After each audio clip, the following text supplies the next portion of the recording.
Welcome back to our channel. నేను మీ journalist గారు.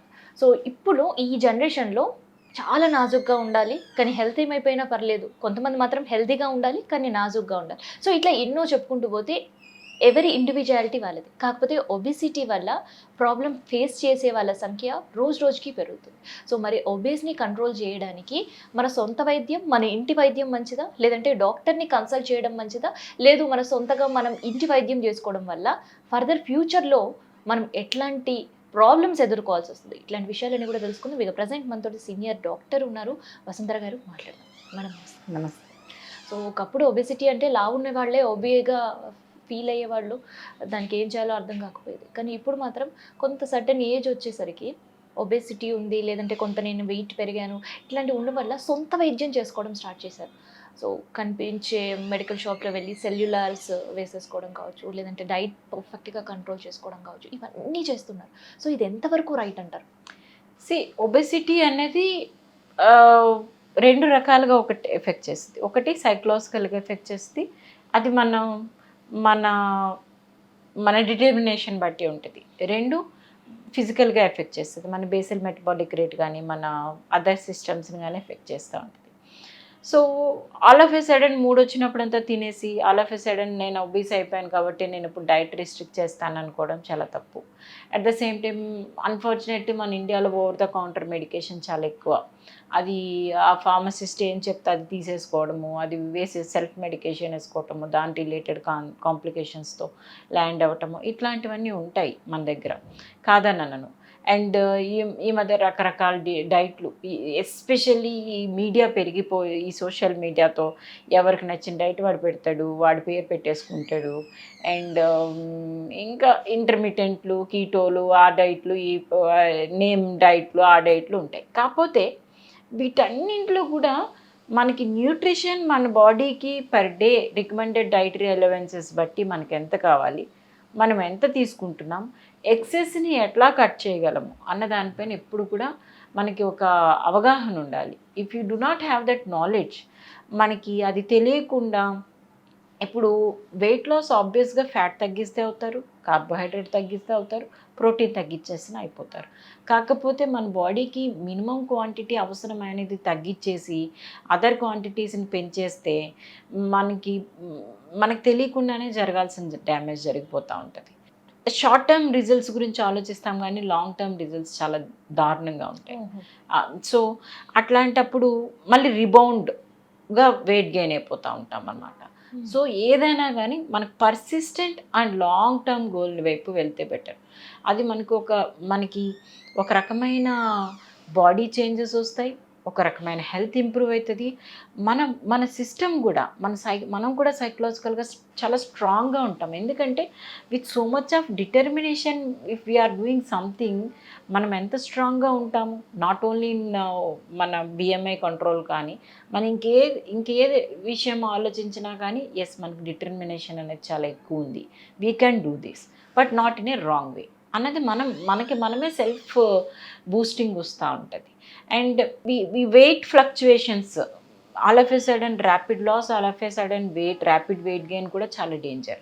అవి హార్మోనల్ డిస్టర్బెన్సెస్ కాజ్ చేస్తాయి అండ్ పీరియడ్ ఫ్లక్చువేషన్స్ కాజ్ చేస్తాయి. పీరియడ్స్ ఎప్పుడైతే ఫ్లక్చువేట్ అవుతాయో రిప్రొడక్టివ్ హెల్త్ ఎఫెక్ట్ అవుతుంది. ఎప్పుడైతే రిప్రొడక్టివ్ హెల్త్ ఎఫెక్ట్ అవుతుందో ప్రెగ్నెన్సీస్, ఇన్ఫర్టిలిటీ రేట్స్ పెరిగిపోతూ ఉంటాయి. ఇన్ఫర్టిలిటీ రేట్స్ పెరిగిపోతే ఆబ్వియస్గా అది ultimately psychological damage, physical damage and financial damage, అన్నీ ఫ్యామిలీ డిస్టర్బెన్సెస్ అన్నీ కాజ్ చేస్తారు. మనం చేసే చిన్న ఈ ఈవెంటే మేబీ అది ఒక ప్రొసీజరే కావచ్చు, కానీ అల్టిమేట్గా కాన్సిక్వెన్సెస్ అన్నీ ఫీల్డ్స్ ఆఫ్ లైఫ్లో పడుతుంది అనమాట. సో మనం ఏం డైట్ ఫాలో చేస్తున్నాము అనేది, ఏదో ఒక డైట్ ఫాలో అవ్వచ్చు, తప్పులేదు. కానీ అందులో మనకి ఏమీ లాస్ ఉంది అనేది మాత్రం చాలా క్లియర్ కట్ ఐడియా ఉండాలి. మనం ఎంత ప్రోటీన్ తీసుకుంటున్నాము, మన బాడీకి ఎంత అవసరం, మనం కార్బోహైడ్రేట్ ఎంత కావాలి, మనం ఎంత తీసుకుంటున్నాం, ఎక్సెస్ని ఎట్లా కట్ డౌన్ చేసుకోవాలి. I never ever say to stop diet to any of my patients. ఎందుకనంటే మనం పుట్టాము ఈరోజు, మనం లైఫ్ లీడ్ చేస్తున్నాము. దేనికోసం లైఫ్ లీడ్ చేస్తున్నాం? To make our self happy, to live happy, to have a healthy relation. మనం తినకుండా మన లైఫ్ లీడ్ చేయకుండా పర్పస్ ఏంటి? నువ్వు తిని మానుకొని లైఫ్ ఎందుకు లీడ్ చేయాలి? నాకు అర్థం కాదు. నువ్వు మనం హ్యూమన్ ఎగ్జిస్టెన్సే తిండి, బట్ట అండ్ ఈ 3 కూడా మన హ్యూమన్ లైఫ్ ఎగ్జిస్టెన్స్ని డిటర్మైన్ చేస్తాయి. నువ్వు తినటం లేదు అని అంటే నీ లైఫ్ ఎందుకు లీడ్ చేస్తున్నావు? If you are not having a good relation with others, then what is the purpose of you being in a society? If you are not protecting yourself, not in the way you like to be dressed, then what is the purpose of being in a society? ఇప్పుడు ఈ మూడింటిని నీకు నచ్చినట్టుగా లేకుండా నువ్వు కడుపు కట్టుకొని కడుపు మార్చుకొని ఉండడంలో అర్థం లేదు. So you have to convert your diet in such a way that you enjoy your diet at the same time you maintain your body physique. So హెల్దీగా ఇట్ ఈస్ నాట్ దట్ ఎక్కువ బిఎంఐ ఉన్నవాళ్ళు, కొంచెం plus సైజులో ఉన్నవాళ్ళు unhealthy అని అయితే ఎప్పుడు కాదు. వాళ్ళ బేసిక్ డిటర్మినేషనే కొంతమందికి అట్లా ఉంటుంది. సో వాళ్ళు ఎంత చేసినా కానీ పాపం స్ట్రెస్ అండ్ స్ట్రగుల్ తప్ప వాళ్ళ వెయిట్ లాస్ ఉండదు. వాళ్ళు ఎందుకు అంత కష్టపడాలి? వాళ్ళు ఆ లైఫ్ స్టైల్ని మెయింటైన్ చేయాలి. చేస్తే ఇంటర్నల్ డ్యామేజ్ జరగకుండా ఉంటుంది. మేబీ ఎక్స్టర్నల్గా నీకు అంత అపీరెన్స్, నీకు అంత ఆబ్వియస్ చేంజెస్ కనబడకపోవచ్చు, but he will definitely lead his life healthy. ఎందుకంటే ఇంటర్నల్గా he will be very strong, that women or he or she. కానీ ఎక్స్టర్నల్గా డ్రాస్టిక్ చేంజెస్ ఎవరికైతే ఉంటాయో, ర్యాపిడ్ గెయిన్, ర్యాపిడ్ లాస్ ఎవరికైతే ఉంటుందో వాళ్ళు అంతే అన్స్టేబుల్గా ఉంటారు. వాళ్ళ బాడీ కూడా అంతే అన్స్టేబుల్గా ఫ్లక్చువేట్ అవుతూ ఉంటుంది. సో ఏదైనా కానీ కన్సిస్టెంట్ అండ్ స్ట్రాంగ్ డిటర్మినేషన్తో మనకి నాలెడ్జబుల్ ఏ ప్రికాషన్ తీసుకున్నా ఎటువైపుకి మనం mode what type of management we want to choose అనేది తెలుసుకోవటం చాలా ఇంపార్టెంట్. అయితే ఈ మధ్యకాలంలో మీరన్నట్టే అది వాస్తవమే. ఈ డైట్ ప్లాన్ అని, ఆ డైట్ ప్లాన్ అని, ఈ ప్యాకేజ్ అని, ఆ ప్యాకేజ్ అని, ఒక నెలలో మీరు 10 కేజీలు తగ్గేస్తారు, ఒక నెలలో మీరు 8 కేజీలు తగ్గేస్తారు, ఇది మా మేము చెప్తున్నాం గ్యారంటీ అని. సో అది నిజంగా కొన్ని సందర్భాల్లో పాసిబుల్ అవుతుంది, కానీ ఆ పాసిబుల్ కేవలం మనం చూస్తున్నాం. దాని వెనకాల హెల్త్ పైన ఎట్లాంటి ఎఫెక్ట్ పడుతుంది? Really it is a good. అది యాక్చువల్గా మెనీ టైమ్స్ ఏంటంటే వాళ్ళు అందులో ఏమి అడల్టరేషన్స్ చేస్తున్నారు అనేది చాలా ఇంపార్టెంట్. వాళ్ళు అందులో మనకు తెలియకుండానే చాలా ఏమది హంగర్ కంట్రోలింగ్ డ్రగ్స్ పెట్టడము, వేరే టైప్ ఆఫ్ డ్రగ్స్ పెట్టడము, వెయిట్ లాస్కి లైక్ ఆ డయూరిటిక్స్ యాడ్ చేయడము, మన బాడీ నుంచి వెళ్ళిపోయి వాటర్ రిటెన్షన్, వాటర్ ఎక్స్క్రీషన్ చేయటము, అండ్ మనకి ఏదైతే ఫుడ్ ఇంటేక్ని తగ్గించేదానికి డిఫరెంట్ డ్రగ్స్ ఉండటం, ఇట్లాంటివన్నీ చేస్తూ ఉంటాం. కొన్ని ఏంటంటే మన సెటైటీని పెంచేస్తూ ఉంటాయి అన్నమాట. అంటే మనం ఇంత తిన్నా కానీ మనం ఎక్కువ తిన్న ఫీలింగ్ ఉంటుంది. ఇట్లా డిఫరెంట్ మోడ్స్ ఉంటాయి మెడికల్గా కూడా. కానీ అది ఏది మంచిది మనకి రికమెండెడ్ అనేది మనకి ప్రాపర్ ఒక నన్ను అడిగితే ఒక ప్రాపర్ డైటీషియనో ప్రాపర్ ఫిజిషియనో చెప్తేనే బెటర్. ఈ ఎవరికి నచ్చింది వాళ్ళు తోచుకొని వాళ్ళకి వాళ్ళ ఓన్ పేరు పెట్టేసుకొని ఆ డైట్కి అట్లా చేయటం అనేది it is I believe it's a kind of cheating. And maybe అది వాళ్ళ విజ్ఞతకే వదిలేసేయాలి. అయితే పెద్దవాళ్ళ వరకు ఓకే, ఏ ట్రయల్స్ చేస్తున్నా ఆ బాడీ తట్టుకునే పరిస్థితి ఉంటుంది. కానీ ఈ మధ్య కాలంలో పేరెంట్స్ పిల్లల పైన కూడా అది చూపిస్తున్నారు. అవును మేబీ ఆ పేరెంటింగ్ అన్నది I always believe in supporting. We should support our kids grow, but we should not influence them. We should not control them. They have to understand their own struggle. They have to understand the environment. They have to understand the world. Unless and until they do that, how long will you be able to support them? See, వాళ్ళకి తెలియాలి ఇది మంచి food, ఇది తింటే ఫ్యూచర్లో ఇట్లా ఉంటుంది, ఇది చెడ్డ ఫుడ్, ఇది తింటే నేను ఒబీస్ అవుతాను, ఇది ఒబీస్ అయితే నా హెల్త్ నా ఫిజికల్ అపియరెన్స్ బాగోదు, నా హెల్త్ బాగుండదు అనేది విషయం వాళ్ళకి తెలియాలి. పిల్లలు పేరెంట్స్ వాళ్ళకి మూడ్ వస్తే పిజ్జాలు, బర్గర్లు, అవి అన్ని పాస్తాలు అన్నీ కొనిచ్చేస్తారు. మూడ్ లేకపోతే వీడు పెరుగుతున్నాడు అని అనిపిస్తే all of a sudden food cut చేస్తారు. నువ్వు మెచ్యూర్డ్ అండ్ నీ age can accept anything.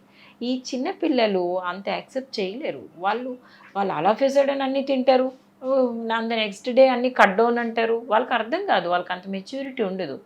You stimulate them in such a way that they get adapted to a kind of proper routine healthy food. బయట food తినకూడదు, బయట food junk అవన్నీ డెఫినెట్గా once in while డెఫినెట్గా ఎవరైనా చేస్తాము. అంత చేయకుండా ఆ ఇంట్లోనే అన్నీ వండి పెట్టు, చేసి పెట్టు, ఆరబెట్టు అలాంటివి కండిషన్స్ ఈ ప్రెజెంట్ డేస్లో చెప్పలేము. బట్ థింగ్ ఈజ్ మనకు ఉన్న సర్కమ్స్టాన్సెస్లో ఏది గుడ్ ఏది బ్యాడ్ అనేది పేరెంట్ ప్రతిదీ కూడా చెప్పాలి వాళ్ళ కిడ్కి. నువ్వు చెప్పకుండా if you do all helicopter parenting, all controllable parenting, all you know spoon feeding parenting చేస్తే ఎస్ డెఫినెట్గా మీరు ఉన్నంత వరకు వాళ్ళకి బాగానే ఉంటారు. వన్స్ మీకు ఏదైనా అయిందా వాళ్ళు మీతో పాటే కొలాప్స్ అయిపోతారు. సో అంత సిగ్నిఫికెంట్ ఇంపాక్ట్ ఉంటుంది కిడ్స్ పైన. So you have to get them involved in what. మనం మంచి ఫుడ్ తింటే వాళ్ళు డెఫినెట్గా ఆబ్వియస్గా మనం తినేదే తింటారు. మనం అన్హెల్దీ ఫుడ్ తింటే అమ్మ తింటుంది కదా నేనెందుకు తినకూడదు అనే ఫీలింగ్తో వాళ్ళు ఉంటారు. So we have to set an example so that they won't get deviate. Okay. So ఈ మధ్య కాలంలో మీకు వస్తున్న కేసెస్ ఎట్లా ఉన్నాయి మ్యామ్ ఒబేస్ రిలేటెడ్? డెఫినెట్గా మాకైతే PCOD is the every second case. అవునా? ఎవ్రీ సెకండ్ కేస్ పీసీఓడి అని ఉంటుంది. ఆ పీసీఓడి ఎంత ట్రబుల్ ఉంటుంది అని అంటే పాపం ఈ ఎవ్రీ విమెన్కి నాకు మెన్స్ట్రల్ ఇర్రెగ్యులారిటీస్ ఉన్నాయి, లేకపోతే నాకు సెక్షువల్ ఇర్రెగ్యులారిటీస్ ఉన్నాయి, లేకపోతే నాకు ఏమది ప్రెగ్నెన్సీ ఇష్యూస్, ఇన్ఫర్టిలిటీ ఉన్నాయి. సో మేబీ ఆ genetic changes, environmental changes, lifestyle changes, stress related changes ఏదో ఒకటి మొత్తానికి అల్టిమేట్గా they are planning up with the final outcome with the disturbance of their menstruation and what is set as earlier. So ఈ conditions అన్నింటికి what I personally tell them is you focus on your this thing. You stick on to any kind of exercise which you prefer. నువ్వు యోగా చేస్తావా, walking చేస్తావా, Zumba చేస్తావా, తలకిందులుగా పైకి తపస్సు చేస్తావా, నీ ఇష్టం ఏదైనా చేయి. కాకపోతే make sure you do minimum 45 to 1 hour of exercise so that అది ఇంటర్నల్గా మనకి డ్యామేజ్ కాకుండా చూస్తుంది. ఎక్స్టర్నల్గా it may or may not give you an effect, కానీ ఇంటర్నల్గా you will be very healthy, you will be strong. నీ మెన్స్ట్రుయేషన్ కానీ అల్టిమేట్గా నీకు జరగాల్సిన ఫైనల్ అండ్ డ్యామేజ్ కానీ జరగకుండా ఉంటుంది. ఇది చాలా ఇంపార్టెంట్. మనం పీసీఓడికి వెళ్తున్నాము, డాక్టర్ దగ్గరికి వెళ్తున్నాము, నేను వెయిట్ తగ్గలేదని అనే అనుకుంటారు తప్ప డాక్టర్ దగ్గరికి వెళ్తున్నావు, నువ్వు తింటున్నావు మెడిసిన్, ఆ మెడిసిన్తో పాటు సైమల్టేనియస్గా నువ్వేం చేస్తున్నావు? నువ్వు ఎక్సర్సైజ్ చేయవు, నువ్వు లైఫ్ స్టైల్ మాడిఫై చేయవు, కానీ నేను డాక్టర్ దగ్గరికి వెళ్తే నాకు పీరియడ్స్ రెగ్యులరైజ్ అయిపోవాలి అని మాత్రం ఒక్కటే ఎక్స్పెక్ట్ చేస్తావు. If your periods are not getting regularize you change the doctor but you won't change your attitude. అట్లా ఉండకూడదు. Doctor does some kind of job and simultaneously you have to do the other part. అప్పుడు మనకి డెఫినెట్గా మంచి result వస్తుంది. So యంగ్స్టర్స్కి ఏం suggest చేయాలని? Youngsters, you believe in yourself, you learn from elders, you learn from the society. Never ever depend on instant results. They are not at all going to help you in any way.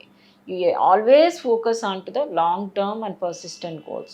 That will definitely help you. అంటే so ఒబెసిటీతో బాధపడుతున్నాం. So obesity అంటే కేవలం wait తగ్గించుకుంటే సరిపోదు. So మన life style change చేసుకున్నప్పుడు మాత్రమే ఒబేస్ నుంచి మనం బయటపడతాం అండ్ దాంతోపాటు మన ఆరోగ్యాన్ని కూడా కాపాడుకుంటున్నాం అంటున్నారు డాక్టర్ అడ్వైజెస్.